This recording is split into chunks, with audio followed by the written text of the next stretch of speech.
ছায়া সুনিবিড় শান্তিরিনীর এই কবিতাটা আমরা পড়েছিলাম না কোনো এক সময়? হ্যাঁ গো, ঠিক তাই। আমরা কি মনে করি জানো তো, প্রতিটা মেয়েই কিন্তু একটা সুখের সংসার করতে চায়। আর সে সংসারটা যেমনই হোক না কেন, পাকা হোক কাঁচা হোক কিংবা গরিব পরিবার হোক, সেটা নিয়ে কোনো যায় আসে না। শুধু কি বলতো, টাকা পয়সা গাড়ি বাড়ি থাকলেই যে মনের সুখ থাকে এটা কিন্তু নয়।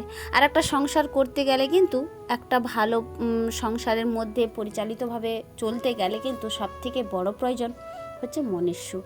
আর যেখানে মনের সুখ থাকে না, সেখানে কিন্তু সমস্ত সংসার করা, সমস্ত রকম কিন্তু একটা নিজের মতো করে বড় হয়ে ওঠা, এগুলো কিন্তু সবটাই বৃথা চলে যায়। আচ্ছা যাই হোক, চলো, অনেক কথা হবে, অনেক গল্প হবে, তার আগে নিজের পরিচয়টুকু দিয়ে দিই।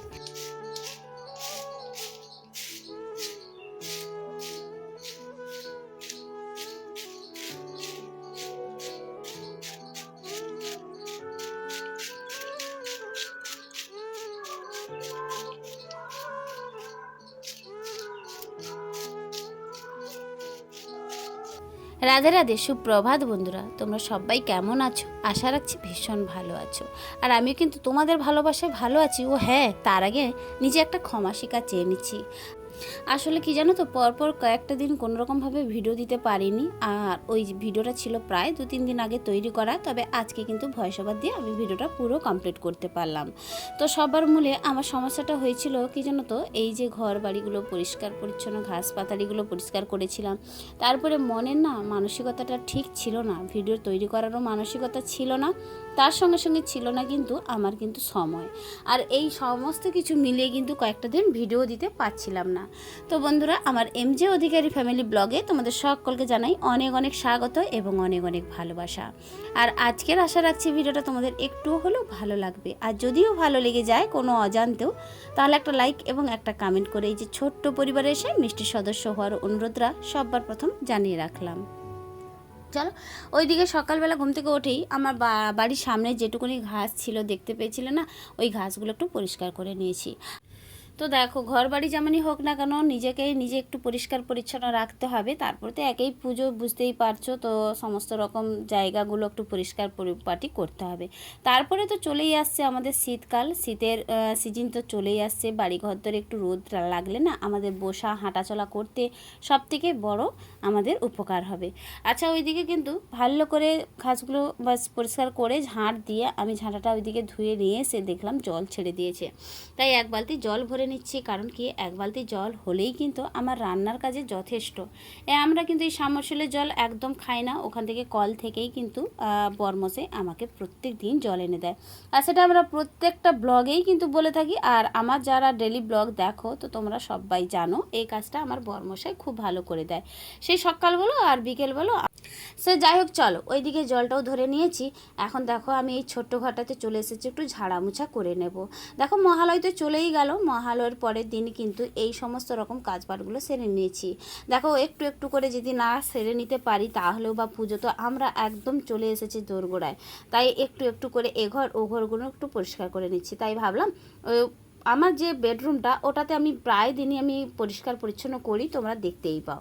তবে আমি যেহেতু এই ছোট্ট ঘরটাতে ব্যবহার খুবই কম করি, আমি থাকি না, তবে একদিন কিন্তু এই এডিটিংয়ের কাজ, ভয়েস ওভারটা দিতে এসেছি কিন্তু এই ছোট্ট ঘরের মধ্যে।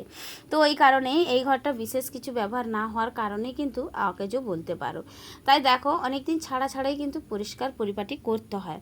তো না গো, দেখো, রুম আছে মানেই কিন্তু আমাকে কিন্তু পরিষ্কার রাখতে হবে। একেই পুজো মরশুম, তাছাড়া তো এই যে ধুলো বালি ঘরের মধ্যে থাকা মানে একটা কিন্তু লক্ষ্মীশ্রী চলেই যায়। দেখো, হয়তো আমার কাছে নামি দামি বাড়ি নয়, যেটুকুনি আছে আমার কাছে ওটাই স্বর্গ। তাই ওই স্বর্গটাকেই একটু পরিষ্কার পরিপাটি করতে কিন্তু একটু পরিশ্রম লাগে। আর হ্যাঁ, পরিশ্রমের সঙ্গে সঙ্গে কিন্তু মানসিকতাটা, মনটাও খুবই প্রয়োজন হয়। যেদিন মনে হয় মনটা ভালো থাকে, সেই দিন কিন্তু আমাদের কাজকর্ম করতে কিন্তু আরও বেশি ভালো লাগে। আর শরীর তো ভালো থাকলে সেটাও তো একটা ব্যাপার থাকে। তাই ওই দিকে রুমটাকে ঝেড়ে দেখো, যেহেতু আমাদের বাইরটাই, ছোট্ট ঘরের বাইরটা আমাদের টালি দেওয়া, তাই টালির আনাচে কানাচেগুলো না বেশ ফাঁদ হয়ে গিয়েছিল। আর তাই দেখো, আমি একটু টালিগুলোকে বেশ ভালো করে ঝেড়ে মুছে নিচ্ছি। দেখো, আমরা মহিলারা অনেক কিছুই ভাবি, তাই না? আর আমাদের মধ্যে একটা উচ্চ আশাও কিন্তু থেকে থাকে। আর সেটা বিভিন্ন মানুষের বিভিন্ন রকম আশা। তো কি বলতো, আশা মানুষকে কিন্তু পূরণ করতে গেলে একটু স্বপ্ন দেখতে হয়, আর সেই স্বপ্নটা পূরণ হবে কি না সেটাও কিন্তু একদম কিন্তু ওপরওয়ালার হাতেই হাত। তবে কি জানো তো, দেখো আমি মনে করি পৃথিবী একদিকে, আমি বোধহয় আর একদিকে। তবে নিজের লড়াইটা কিন্তু নিজেকে জিতে নিতেই হয়, কি তাই না? সে যাক, নিজের ব্যক্তিগত কথা ছেড়ে ব্লগ সংক্রান্ত কথা নিয়ে আসছি। ওইদিকে দেখো ঘরের সমস্ত রকম ঝুলঝাল ঝেড়ে আমি কিন্তু ঝাঁটটা দিয়ে দিলাম। তবে আগে জানো তো আমার বড় যে ঝাঁট দিয়ে দিয়েছিল, আর আমি যেহেতু ও বাড়িতে কাজ করছিলাম এ বাড়িতে ঝাঁটটা দিয়ে দিয়েছিল, তাই আবারও যেহেতু আমি ভালো করে ঝুলটাও ঝেড়েছিলাম, তাই দেখো আমি আবারও ভালো করে ঝাঁট দিয়ে দিচ্ছি। তবে বেড কভারটা কেচে নিয়েছিলাম অফ ক্যামেরাতে। হ্যাঁ গো, অনেক কাজ সেরে নিয়েছি। যেমন ধরো এ বাড়ির বেড কভার আর ও বাড়ির দুটো বেড কভার, বালিশের কভার, আর তার সঙ্গে সঙ্গে জানো তো আমাদের মশারি আর অনেক জামা কাপড়ও কিন্তু আমি অফ ক্যামেরাতে সেরে নিয়েছি। কারণ কি, ওই যে দুটো দিন যেহেতু আমি কোনো রকম ভিডিও তোমাদের সামনে নিয়ে আসতে পারিনি, ওই কাজগুলো করে নিয়েছিলাম। আর এই জন্যেই দেখো আমি কিন্তু এই বেড কভারটাও পেতে দিচ্ছি, কিন্তু বেশ সুন্দর করে পরিষ্কার করে নিয়েছি। যেহেতু এ বাড়িতে আমি আগেও বলেছি ব্যবহার কম হয়, সেক্ষেত্রে মানে ময়লা বলো আর নোংরা বলো খুবই কম হয়। জাস্ট একটু ওপর থেকে যেটুকুনি টালির ঘরে ধুলা ময়লা পড়ে এইটুকুনি। সে যাই হোক, চলো ওই দিকে কিন্তু বিছানাটা বেশ ভালো করে টান টান করে দিয়েছি। তবে জানো তো আমার কিন্তু এই রুমটা ভীষণ পরিমাণে ভালো লাগে। একই টালির ঘর, তার উপরে না ঠান্ডা, আর গরমকালে কিন্তু এই রুমটা আমার প্রচণ্ড প্রিয়। আর ওই রুমটাতে থাকাই যায় না, আমরা যে রুমটাতে থাকি ওটা যেহেতু ওপরে ছাদ, আর সেক্ষেত্রে কিন্তু একটু গরম বেশিই হয়ে থাকে। আর দেখতে পাচ্ছ এই রুমের মধ্যে আমি বিশেষ কিছুই রাখি না।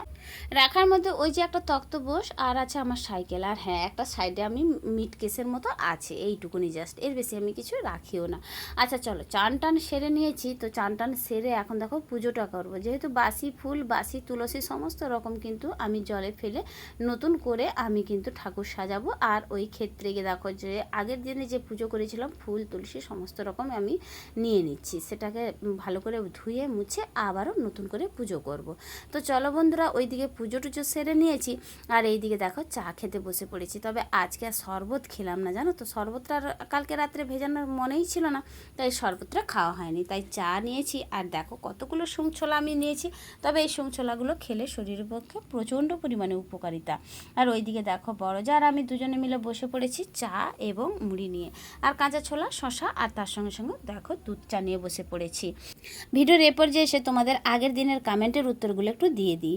এই যেমন ছোট্ট পাখি থেকে দিদিভাই কমেন্ট করেছো, খুব ভালো লাগলো ভিডিওটা, দিদিভাই লাইক দিয়ে ভিডিওটা দেখে নিলাম।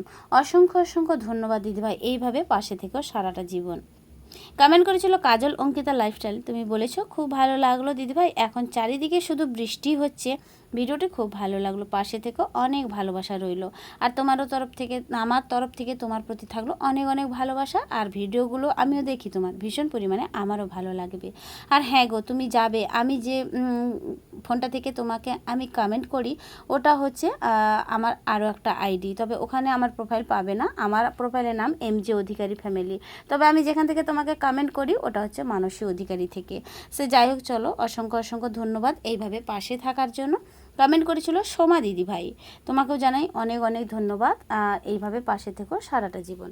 ওইদিকে তোমাদের সঙ্গে কথা বলতে বলতে চা খাওয়াটা সেরে নিয়েছিলাম, সঙ্গে কিন্তু রান্নাবান্নাটা অফ ক্যামেরাতে সেরে নিয়েছিলাম, কারণ মাঝের মধ্যে একটু বৃষ্টি চলে এসেছিলো, আর সে যাই হোক ওই কারণে আমি আর ভিডিওটা করতে পারলাম না। তাই এখন দেখো খাওয়া দাওয়াটা পুরো কমপ্লিট করে নিয়েছি, আর রান্না করে নিয়েছিলাম ওই যে কাঁকরোল ভাজা করেছিলাম, আর সমস্ত রকম সবজি দিয়ে একটা সবজি বানিয়েছিলাম, তার সঙ্গে সঙ্গে একটু চিংড়ি মাছের টকও করে নিয়েছিলাম। খাওয়া দাওয়াটা বেশ মজা করে হয়েছিল। তারপরে বিকেলবেলা দেখো এই যে একটা হাস্যকৌতুক ব্যাপার দেখতে পাচ্ছ, আমরা যে এই যে লুডো ছগ্নে বসে পড়েছি, লুডোটা কী দিয়ে খেলা হচ্ছে একবার দেখো, ওই যে গ্লাস দিয়ে, এটা ভীষণ পরিমাণে হাস্যকৌতুক একটা ব্যাপার। তাই দেখো ওটা আমি ভিডিও করতে চাইছিলাম না, তবে আমার একজন বৌমা বলছিল এইটা নাকি ভিডিও করে দেখাতে তোমাদের বন্ধুদের সামনে, তারাও একটু হাসাহাসি করুক না। হ্যাঁ গো, মন খোলা করে হাসা এটা হচ্ছে স্বাস্থ্যের পক্ষে উপকারিতা, তাই ভাবলাম যে না হয় একটু ভিডিওটা করেই দেখাই। এই যে গ্লাস, যেহেতু ওই যে লুডো ছকের ডিব্বাটা নষ্ট বা হারিয়ে গিয়েছিল, তাই দেখো কিছুই না দেখতে পেয়ে ওই গ্লাসে করে সবাই খেলতে বসে পড়েছিলাম। তবে এই ভিডিওটা দিচ্ছি একটু আগের দিনের ভিডিও নিয়ে। দেখো আমরা সবাই কিন্তু দীঘা বা পুরীতে যাই এই যে ঢেউ খাওয়ার জন্য, ঢেউটা দেখার জন্য। আমি এই যে ডিউটিতে যেখানে আসি না, ওখান থেকে ঢেউটা দেখে আমার মনোরমা দৃশ্যটা এতটাই ভালো লাগছিল, তাই তোমাদের সামনে একটু শেয়ার করলাম। ওইদিকে নৌকায় করে দুটো ব্যক্তি যেন মাছের খাবার দিচ্ছিল, আর তার সঙ্গে সঙ্গে দেখো আমি এতটাই বাতাস দিচ্ছিল, প্রচণ্ড পরিমাণে ঢেউ আসছিল। আর এটা হচ্ছে একটা বড় ঝিল, আর এই ঝিল পাড়ে কিন্তু বসতে ভীষণ পরিমাণে ভালো লাগে। তবে প্রায় দিন আমরা এখান থেকে 10-15 মিনিট একটু ওয়েট করে যাই, কারণ কি বাতাসটা খেয়ে আবার বেরিয়ে যাই। সারাক্ষণ কাজ করতে করতে হাঁপিয়ে যাওয়ার পরে এই একটা জায়গা পাই আমরা যেখানে বসে একটু আরাম করতে পারি। এখন দেখো চলে এসেছি উৎসব আগমনীতে যে প্রোগ্রামটা হচ্ছিল আমাদের পাশাপাশি, ওখান থেকে কিন্তু কয়েকটা দিন হয়েছিল আসার সময় পাচ্ছিলাম না, তাই সবাই মিলে বলছিল আজকে একটু আসার জন্য, তাই সবাই মিলে চলেও এসেছিলাম। এসে দেখো কয়েকটা প্রোগ্রাম শেষ হয়ে গিয়েছিল, আবারও একটা ছিল, ওটা কিন্তু দেখেছি। আর এখন দেখো যাত্রা হবে, জানো তো, যাত্রা হওয়ার জন্য দেখো সমস্ত রকম পেপার পাততে শুরু করে দিয়েছে।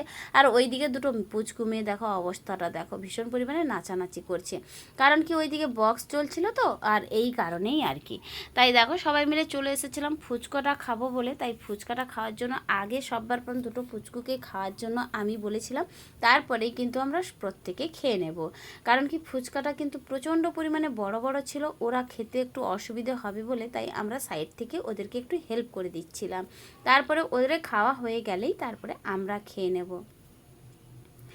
দেখো ভাবি বাড়িতে থাকলে যেন মনে হয় একটু অনুষ্ঠান বাড়িতে যাই যা, আর যারা আমরা রোজ রোজ বাড়ির বাইরে বেরোই না, আমাদের এই মানসিকতা থাকেই না যে বাইরে বেরিয়ে অনুষ্ঠান দেখব। একটা হাস্যগতিক আরও একটা ব্যাপার কি জানো তো, যাত্রাটা যখন শুরু হয়েছিল আমরা তখনই উঠে বেরিয়ে এসেছিলাম, আর তাতে করে সবাই বলছিল যে যাত্রা শোনার শুরুর আগে কি তোমরা চলে যাচ্ছ, তোমরা কি যাত্রা শুনবে না? তাতে আমরা বলেছিলাম না, আমাদের চোখ কিন্তু যাত্রার দিকে নয়। তো ওরা বলেছিল যে কেন এসেছিল, আমরা এই হাসানোর জন্যই কিন্তু বসেছিলাম। জাস্ট যাত্রা শুরু হয়েছে তখনই আমরা সবাই মিলে 6 জন মিলে চলে এসেছিলাম। এই আর কি, যাত্রা শোনার মতো মানসিকতা অ্যাকচুয়ালি আমাদের মধ্যে নেই। তো ওই দিকে ফুচকা খাওয়ার পরে দেখো কিছুটা চটপটি খেয়ে নিয়েছিলাম। চটপটিটা আবার সবাই খেলো না, সঙ্গে ভেলপুরিও ছিল গো। ভেলপুরিটা আর আমার ভিডিও করার মতো মানে ইচ্ছা প্রকাশটা ছিল না। ওইদিকে যাত্রার সিনটাও পড়ে গিয়েছে, এবার আমাদের ওঠার পালা আর কি। তাহলে ভিডিওর এই পর্যায়ে এসে এখনও বলি, এখনও পর্যন্ত যে সমস্ত বন্ধুরা আমার পাশে আছো, সাথে আছো, তোমাদেরকে জানাই অনেক অনেক ধন্যবাদ। তাহলে ভিডিওর অন্তিম পর্যায়ে চলে এসেছি আজ, তাহলে আসি, আবারও দেখা হবে আগামীকাল নতুন একটা দিনে নতুন একটা ভিডিওর সাথে। আর তোমাদের এই ভালোবাসা পেলেই কিন্তু পরবর্তী ভিডিও করার এনার্জিটা বাড়িয়ে দেয়, আর তা না হলে কিন্তু একদম ভিডিও করার মানসিকতা থাকে না, ভিডিও করতে কিন্তু আমাদের প্রচণ্ড পরিমাণে কষ্ট হয়। তাহলে চলো, রাধে রাধে।